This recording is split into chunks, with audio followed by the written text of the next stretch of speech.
চাওক সেইটো টিকেট বহুতে আশা কৰিব পাৰে কিন্তু টিকেট দলে সেইজন প্ৰাৰ্থীকে দিব যিজন উপযুক্ত যিজনক দিলে যাতে সহজ বিজয় হয় যিজনৰ প্ৰতি ৰাইজৰ আস্থা আৰু বিশ্বাস আছে যিজনৰ কোনো ৰাজহুৱা জীৱনত কলা দাগ নাই আৰু তেনেকুৱা মানুহে টিকেট পাব লাগিব কোনোবা ৰাজহুৱা জীৱনত যদি কলা দাগ থকা মানুহে যদি টিকেট পায় কোনোবাই যদি ৰাইজৰ উন্নয়নৰ হিতালৈ অহা যদি ধনবিলাক ইফাল সিফাল কৰা যদি ৰাজহুৱা অভিযোগ আছে কমিশনৰ অভিযোগ আছে তেতিয়াহ'লে তেনেকুৱা মানুহে যদি টিকেট পায় তেতিয়াহ'লে মুখ ঠেকেচা খাব তেনেকুৱা মানুহক লৈ পিনিতো আমিও তেতিয়া দলৰ হৈ পিনি ৰাইজৰ ওচৰলৈ যাব নোৱাৰিম গতিকে এইখিনি কথা নিশ্চিতভাৱে আমাৰ দলে বা আমাৰ বিচাৰধাৰা পৰিয়ালে আমাৰ যিটো ব্যৱস্থা সেই ব্যৱস্থাই গুৰুত্ব দিব ৰামভয়ে টিকেট পালে এইটো পইচা পালে নেকি আপোনালোক বিজেপিৰ কাৰণে একেবাৰে দুৰ্গন্ধ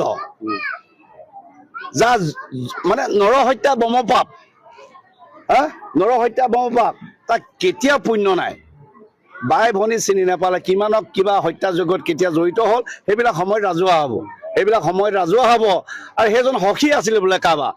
বিপ্ৰিয়াখনক যোৱা বিগত 10টা বছৰ যেতিয়া তেওঁলোকৰ আছিল প্ৰতিনিধি তেওঁ সোঁহাত বাওঁহাত আছিল আৰু যদি বাওঁহাতে যদি এজনে লৈছিলে সোঁহাতে এজনে লৈছিলে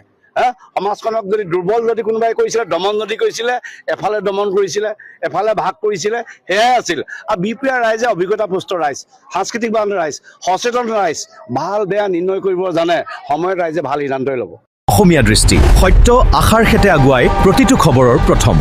আদৰণিজনক অসমীয়া দৃষ্টি আপোনাৰ বিশ্বস্ত সংবাদ চেনেল।